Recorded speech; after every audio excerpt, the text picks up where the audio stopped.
ప్రజలకు ఏ కష్టం వచ్చినా ముందుండేవాడు. ₹1 డబ్బు తీసుకొని జీతం తీసుకుని ఆ 7 సంవత్సరాన్ని పరిపాలన సాగించాడు. ఎక్కడ అవినీతి అనే మాటే లేదు.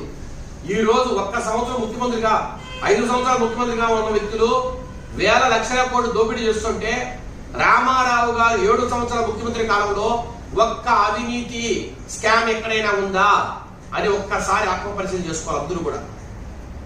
అవినీతికి తావులేని పరిపాలన, అసమర్థతకు తావులేని పరిపాలన, ప్రజలకు మేలు చేసే పరిపాలన, అలాంటి పరిపాలన ఈ ఆంధ్ర రాష్ట్రంలో మొట్టమొదటిగా ఎవరైనా చూపించారంటే ఇది ఒక్క శ్రీ ఎన్టీ రామారావు గారని చెప్పక తప్పదు. కాబట్టి తెలుగుదేశం పార్టీ స్థాపించి 40 సంవత్సరాలు భయపడినా ఈ రోజుకు చెక్కు చెదరకుండా ఇంతమంది క్యాడర్, ఇంతమంది కార్యకర్తలు, ఇంతమంది నాయకులు ఏమాత్రం వెనుతగ్గకుండా ఉన్నారంటే దానికి కారణం ఆయన అందించిన